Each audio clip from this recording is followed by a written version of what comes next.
Hello friends, welcome to Platinum Classes. तो दोस्तों, आज के इस वीडियो में हम डिस्कस करेंगे क्लास 10th ज्योग्राफी का chapter number 1 resources and development का मोस्ट इम्पॉर्टेंट 3 मार्क्स के क्वेश्चंस को। यहाँ पर जो भी क्वेश्चंस लिए गए वे सारे क्वेश्चंस आपके प्रीवियस ईयर में पूछे जा चुके हैं और जो इम्पॉर्टेंट है बस उन्हीं को लिया गया है। तो बिल्कुल इस वीडियो को पूरा देखिएगा। यहाँ पर आपको मैं पॉइंट वाइज सारे आंसर्स को समझाऊँगा तो आपका सारा डाउट्स भी क्लियर हो जाएगा। तो चलिए इस वीडियो को स्टार्ट करते हैं। सबसे पहला क्वेश्चन है, व्हाट वाज एजेंडा 21। एजेंडा 21 क्या था? ये एक डिक्लेरेशन था जो कि वर्ल्ड के बड़े बड़े लीडर्स ने 1992 में साइन किया था। ये मीटिंग कहाँ पे हुआ था? United Nations conference on environment and development, UNCED में एक मीटिंग हुआ था जहाँ पर वर्ल्ड के बड़े बड़े लीडर्स आए थे। अब वे लीडर्स 1992 में एक डिक्लेरेशन साइन किए थे, उसी का नाम है एजेंडा 21। इसका फोकस कहाँ था? इसका बेसिकली फोकस था ग्लोबल सस्टेनेबल डेवलपमेंट पर, यानी कि डेवलपमेंट ऐसा हो कि अभी का नीड्स को तो पूरा करे, साथ ही साथ फ्यूचर जनरेशन में जो नीड्स हो गए उसे भी ध्यान में रखते हुए हम लोग डेवलपमेंट करेंगे। तीसरी पॉइंट क्या है? It's mainly aim is to fight the environmental damage, poverty, diseases through global cooperation on common interest, mutual needs and shared responsibilities. इन लोगों का बेसिकली फोकस क्या था कि जो इन्वायरमेंट में जो डैमेज हुआ है उसको ठीक करना, दूसरा पोवर्टी हो गया, डिजीज़ बीमारियों के बारे में डिस्कस करना और एक ऐसा फ़ैसला लेना जो कि कॉमन इंटरेस्ट का हो, म्यूचुअल नीड्स का हो और शेयर्ड रिस्पॉन्सिबिलिटी का हो, एक ऐसा फ़ैसला ले सके। इसलिए एजेंडा 21 बनाया गया। लास्ट पॉइंट इसका क्या है? सबसे ख़ास बात थी एजेंडा 21 की कि इन्होंने कहा कि वर्ल्ड में अलग अलग जो स्टेट है, अलग अलग जो गवर्नमेंट है, वे भी अपना अपना एजेंडा 21 बना करके वहाँ पर लागू करें। वे चाहते थे कि अपना अपना जो गवर्नमेंट है वो लोकल एजेंडा 21 बनाए इसी तरह का, और वो भी अपने अपने शहर पे, अपने अपने देश में इसको लागू करें। नेक्स्ट क्वेश्चन है, what is resource planning and why is it resource planning essential. Resource planning क्या होता है और इसकी ज़रूरत क्यों पड़ती है? तो रिसोर्स प्लानिंग होता क्या है? एक ऐसा स्ट्रैटेजी होता है जो कि रिसोर्सेज को यूज़ करने पे हम लोगों को बताए कि किस तरह से रिसोर्स को एक्सट्रैक्ट किया जाए, किस तरह से रिसोर्स को यूज़ किया जाए। ये सारी जो प्लानिंग होती है, जो स्ट्रैटेजी होती है, उसे ही हम कहते हैं resource planning. Resource planning is essential for sustainable existence of all forms of life. इसकी ज़रूरत क्यों पड़ती है? तो रिसोर्स प्लानिंग इसलिए ज़रूरत पड़ती है ताकि आपका सस्टेनेबल एग्जिस्टेंस हो, यानी कि हम इस तरह से प्लान्ड वे में रिसोर्सेज को यूज़ करें ताकि जो आने वाला जनरेशन हो उन लोगों को भी ये रिसोर्स मिलते रहें। तीसरी पॉइंट है, sustainable existence is a component of sustainable development, यानी कि ये जो सस्टेनेबल एग्जिस्टेंस है वो एक कंपोनेंट है सस्टेनेबल डेवलपमेंट का। जो भी हम लोगों को सामान यूज़ करना है वो हम लोगों को इस तरह से यूज़ करना है कि अपनी नीड को तो पूरा करे और साथ ही साथ आने वाले जनरेशन लोग को भी जो भी ज़रूरत पड़े उन लोगों के लिए भी हम बचा करके रखें। इसे ही हम लोग सस्टेनेबल डेवलपमेंट कहते हैं। नेक्स्ट क्वेश्चन है, explain the 3 steps that involve in the complex process of resource planning. अभी हम लोगों ने देखा रिसोर्स प्लानिंग क्या होती है, इसकी ज़रूरत क्यों पड़ती है। नेक्स्ट क्वेश्चन में कि रिसोर्स प्लानिंग किस तरह से होता है, उसमें कौन कौन से स्टेप्स होते हैं। तो बेसिकली रिसोर्स प्लानिंग में टोटल 3 स्टेप्स होते हैं। तीनों स्टेप्स को एक एक करके डील करते हैं। सबसे पहला स्टेप होता है identification and inventory of resources across the region of the country. इसका मतलब होता है सबसे पहले तो आप आइडेंटिफाई करिए कि रिसोर्स कहाँ पर है और कितना जगह पर है, कितना एरिया में फैला हुआ है। उसका मैपिंग करना होगा आपको कि उसकी क्वालिटी क्या है और क्वांटिटी क्या है, यानी कि आप पूरी तरह से एस्टीमेट कर सकते हैं कि जो रिसोर्स आपके पास अवेलेबल है या फिर जो आप आने वाले समय में जो देख रहे रिसोर्स को, उसके बारे में पूरी तरह से एक खाका तैयार हो गया, यानी कि आपको जानकारी मिल गई कि आपके पास कितना रिसोर्स है, कि ये कैसा क्वालिटी है, उसके बारे में पूरी प्लानिंग हो गई। दूसरा होता है evolving a planning structure endowed with appropriate technology, skill and institutional setup for implementing resource development plans. इसका मतलब क्या हो गया? पहले बार में तो हम लोगों ने देख लिया कि रिसोर्स कितना है, उसके बारे में जानकारी इकट्ठा किए। दूसरा चीज़ हुआ कि अब हम लोगों के पास अप्रोप्रिएट टेक्नोलॉजी होनी चाहिए, इंस्टीट्यूशनल स्किल्स होना चाहिए, जिससे कि हम उस रिसोर्स को एक्सट्रैक्ट कर सके, उस रिसोर्स को यूज़ कर सके। तो इसके लिए हम लोगों को अपने स्किल डेवलप करना होगा और टेक्नोलॉजी को इन्वॉल्वमेंट करना पड़ेगा। तीसरी चीज़ हो गई matching the resource development plan with overall national development plan. इस रिसोर्स को अब हम ओवरऑल नेशनल डेवलपमेंट प्लान से जोड़ेंगे कि क्या ये रिसोर्स निकालने के बाद हमारे सस्टेनेबल डेवलपमेंट पे ध्यान रख सकते हैं, क्या इसको निकालने के बाद नेचर को हार्मफुल इफेक्ट तो नहीं हो सकता है। यानी कि ओवरऑल उसका फ़ायदा देखेंगे कि उस रिसोर्स से हम लोगों को फ़ायदा कितना होगा, नुकसान कितना होगा, और उसके बाद हम उस रिसोर्स को एक्सट्रैक्ट करेंगे, उसको यूज़ करेंगे, उसको नेशनल वे में जो डेवलपमेंट प्लान्स है उसको मैच करना पड़ेगा। ठीक है। क्वेश्चन नंबर 4 है, explain the relationship between the process of colonisation and rich resources of colonies. दोस्तों ये थोड़ा हिस्ट्री से यहाँ पर हट करके थोड़ा हिस्ट्री और ज्योग्राफी का मिक्सअप क्वेश्चन है। इसमें पूछा जा रहा है कि जो कोलोनाइजेशन हुआ, यानी कि जो अंग्रेज़ों का जो शासन हुआ, उससे और रिच रिसोर्सेज ऑफ कॉलोनीज़ दोनों में क्या रिलेशनशिप है। बहुत ही इंपॉर्टेंट क्वेश्चन है। इसमें दोस्तों हुआ क्या, the history of colonisation reveals that rich resources in colonies were the main attraction of the foreign traders. ऐसा हुआ कि जहाँ पर रिसोर्सेज ज़्यादा होता है, रिच रिसोर्सेज जहाँ पर होता है, वहीं पर फॉरेन के लोग आने वाले थे और वहीं पे वे लोग अपना बस्ती बसाना चाहते थे। कोलोनाइजेशन हुआ कहाँ पर, वहीं पर हुआ जहाँ पर रिसोर्सेज था, तो फॉरेन ट्रेडर्स वहीं पर गए जहाँ पर रिसोर्सेज था। ठीक है, पहला पॉइंट हो गया।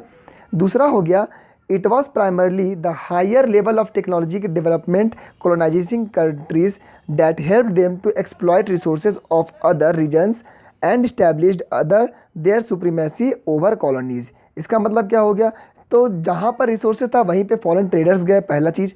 दूसरा चीज़ क्या हुआ कि जो फॉरेन ट्रेडर्स वहाँ पर गए रिसोर्स को एक्सट्रैक्ट करने के लिए, तो उस जगह पर टेक्नोलॉजी का डेवलपमेंट हुआ। उसी जगह पर देखा गया कि टेक्नोलॉजी और भी एडवांस होता गया ताकि वहाँ का रिसोर्सेज अच्छे से निकल सके। ठीक है। तीसरा हो गया, therefore resources can contribute to development only when they are accompanied with by appropriate technology development and institutional changes. यानी कि जो कॉलोनीज़ जो उन लोगों ने बनाया, वहाँ पे जो डेवलपमेंट हुआ वो किस तरह से हुआ कि पहले तो रिसोर्स मिला और उसी जगह पर टेक्नोलॉजी का डेवलपमेंट हुआ। तो टेक्नोलॉजी इंस्टीट्यूशनल ओवरऑल देखा जाए तो उस जगह पर डेवलपमेंट हुआ है। ठीक है। अब आते हैं क्वेश्चन नंबर 5 में, डिस्टिंग्विश बिटवीन खादर एंड भांगर। दोस्तों यहाँ पर मैंने आपको 4 पॉइंट बताया, चारों पॉइंट को एक एक करके बिल्कुल इसी तरह से याद कर लीजिएगा। खादर सॉइल्स क्या होता है, लो एरियाज ऑफ वैलीज़ में पाया जाता है, और वहीं पर भांगर सॉइल्स क्या होता है, ये हाई रिचेज में पाया जाता है। ठीक है। खादर सॉइल्स क्या होता है, फाइन टेक्सचर होता है, और भांगर सॉइल क्या होता है, कोर्सर टेक्सचर्स में होता है। ठीक है। खादर सॉइल्स मोर फर्टाइल होता है और भांगर सॉइल क्या होता है, ये आपका लेस फर्टाइल होता है। खादर सॉइल को न्यू एल्यूवियल भी कहते हैं और भांगर सॉइल को ओल्ड एल्यूवियल भी कहते हैं। यहाँ पर आपको चारों पॉइंट को बहुत ही अच्छे से लिखा गया है, चारों को बिल्कुल याद कर लीजिएगा। आपको यूनिट टेस्ट से लेकर के बोर्ड एग्जाम तक में ये क्वेश्चन बिल्कुल कहीं ना कहीं देखने को मिलेगा। ठीक है। अब क्वेश्चन नंबर 6 देखिए, explain the 2 types of water erosion. Water erosion जो 2 तरह का होता है उसके बारे में आपको अच्छे से बताना है। बहुत ही आसान क्वेश्चन है, इसको बिल्कुल एकदम याद रखिएगा।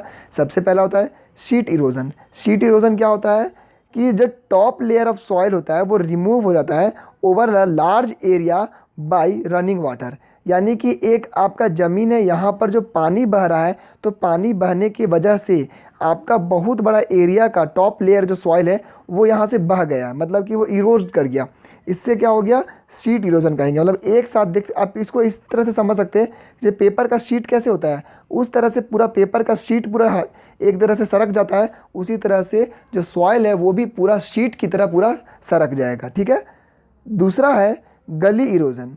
गली इरोजन क्या होता है, the running water cuts through the clayey soil and makes deep channels as gullies. इसका मतलब क्या हो गया, एक आपका पहले से लैंड है तो जो रनिंग वाटर होगा वो पतला धार में जाएगा, और जब पतला धार में जाएगा तो वो कुछ मिट्टी को काटते हुए ले जाएगा, और उस एरिया में जो हल्का आपका चैनल्स बनेगा उसी चैनल्स को कहते हैं हम गली इरोजन। ठीक है। क्वेश्चन नंबर 7 है, explain the interdependent relationship between nature, technology and institution. यहाँ पर आपको डिपेंडेंसी बताना है कि नेचर का, टेक्नोलॉजी का और इंस्टीट्यूशन का। तो डिपेंडेंसी किस तरह से हुआ, तो आंसर हो जाएगा the process of transformation of things available in our environment involves interdependent relationship between nature, technology and institution. तो हमारे पृथ्वी पर जो भी आपको रिसोर्सेज मिल रहा है, उन रिसोर्सेज को यूज़ करने के लिए हम लोगों को पहले उसको ट्रांसफॉर्म करना पड़ेगा, उसको चेंजेस करना पड़ेगा, और उसको चेंजेस करने के लिए हम लोगों को यहाँ पर टेक्नोलॉजी का मदद लेना पड़ेगा और इंस्टीट्यूशंस का मदद लेना पड़ेगा। इसका मतलब क्या हुआ, जो नेचुरल रिसोर्सेज है उसको यूज़ करने के लिए आपके पास टेक्नोलॉजी भी होनी चाहिए और इंस्टीट्यूशंस यानी कि स्किल्स भी होना चाहिए। तो ये तीनों आपस में इंटरडिपेंडेंट है। Human beings interact with nature through technology and create institution to accelerate their economic development. तो जो ह्यूमन बींग्स है वो करते क्या है कि जो नेचर में रिसोर्सेज है उसको एक्सट्रैक्ट करने के लिए टेक्नोलॉजी लगाते हैं और उसको चेंज करने के लिए टेक्नोलॉजी, साथ ही साथ इंस्टीट्यूशन बनाते हैं ताकि वे स्किल सीख सके और ज़्यादा से ज़्यादा वहाँ पे डेवलपमेंट कर सके। Resources are the functions of activities. तो रिसोर्सेज कब कहलाएगा कि रिसोर्स है, जिस तरह से हम उसको एक्टिविटीज़ करेंगे। यानी कि अगर ज़मीन के नीचे कोयला पड़ा हुआ है तो उस बरसों से कोयला पड़ा हुआ है, लेकिन अगर हम उसके बारे में नहीं जानते हैं, अगर हम उसको एक्सट्रैक्ट करके उसको यूज़ करना नहीं जानते हैं, तो वो कोयला मेरे कोई काम का नहीं है, वो रिसोर्स में नहीं कहलाएगा। ठीक है। तो उसी तरह से अगर आपने उस रिसोर्स को खोजा है, उसमें इंस्टीट्यूशन का पावर लगाए, उसमें आप टेक्नोलॉजी का पावर लगाए, उसको ट्रांसफॉर्म किए, तभी वह एक रिसोर्स की तरह काम करता है। क्वेश्चन नंबर 8 है, classify resources on the basis of ownership into 4 categories, mention the main features of each. यहाँ पर बोल रहा है ओनरशिप के आधार पर जो रिसोर्सेज को हम लोग बांटते हैं उस तरह से आपको बताना है। ओनरशिप का मतलब क्या होगा, जो भी रिसोर्सेज है वो आपका कौन ऑन करता है, यानी कि किसके द्वारा उसका मालिकाना हक है, कौन उसका मालिक है। तो इस तरह से 4 तरह के मालिक होते हैं कोई भी रिसोर्स के। सबसे पहला होता है इंडिविजुअल, यानी कि प्राइवेटली हो गया, जो आपके पास है वो आपका है। यानी कि अगर आपने बाइक खरीदा तो वो आपका पैसा लगाया, वो रिसोर्स आपका हो गया, उस पर किसी और का हक नहीं है। दूसरा होता है कम्युनिटी ओन्ड रिसोर्सेज। ये क्या होता है, एक कम्युनिटी होता है, एक ग्रुप ऑफ पीपल होता है, एक रिसोर्स को खरीदे। जैसे कि प्लेग्राउंड बनवाते हैं, पार्क बनवाते हैं, कभी कभी स्कूल बनवाते हैं, तो उस पर किसी एक आदमी का मालिकाना हक नहीं होता है, उसमें एक ग्रुप ऑफ पीपल का होता है। ठीक है। तीसरा हो गया नेशनल रिसोर्सेज, ऐसा रिसोर्सेज जो कि एक कंट्री का मालिकाना हक होता है, एक कंट्री उसका मालिक होता है। ठीक है। जैसे मान के चलिए आपके पास मिनरल्स है, फॉरेस्ट है, उस पर ना तो आप अपना मालिक बन सकते हैं, ना कोई एक ग्रुप बन सकता है। उस पर पूरा मालिकाना हक जो होता है, उस पर जो पूरा ओनरशिप होता है वो एक कंट्री के पास होता है। ठीक है। उसके बाद आते हैं इंटरनेशनल रिसोर्सेज। इंटरनेशनल रिसोर्सेज क्या होता है, ना तो वो आपका इंडिविजुअल है, ना किसी कम्युनिटी का, ना नेशनल है, वो इंटरनेशनल है, यानी सारे देश उसमें से यूज़ कर सकते हैं। तो ये रिसोर्स कहाँ कहाँ पे होता है, तो ये रिसोर्स आपका होता है the oceanic resources beyond 200 kilometre of exclusive economic zone belongs to international institution.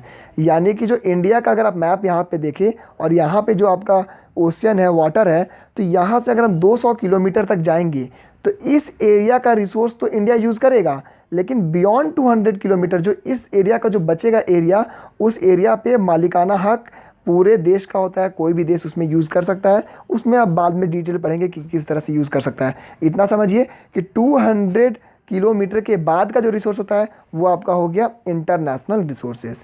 ठीक है दोस्तों, यहाँ पर मैंने आपको 3 मार्क्स के जितने भी इंपॉर्टेंट क्वेश्चंस थे उस सभी को मैंने बिल्कुल पॉइंट वाइज समझाया ताकि आप 3 मार्क्स में 3 पॉइंट लिख सके और आप आसानी से इसका मार्क्स गेन कर सके।